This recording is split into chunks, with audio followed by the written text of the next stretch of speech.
If you are watching this video, that means you want to learn UX design. I'm going to introduce to you a website that feels illegal to know. This website is a platform that houses various free tools that will boost your UX design learning. The name of the website is OnDesign.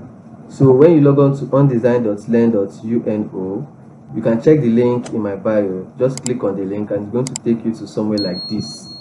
So if you come here, you are going to see this interface.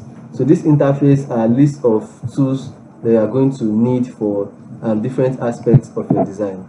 For example, if you click on inspiration, it's going to show you, say, it's 24 best design inspiration websites to enhance your creativity before designing. So if you are looking for inspiration, it's going to list out 24 best inspiration websites that you can check for design or inspirations that you can use to build your own design. Also, you can check for colors. This is 35 best free color tools to find the perfect color palette. So in case you are looking for a color palette for your design, these are free tools that you can use. Thank you for watching. Do well to subscribe, like and comment. Bye.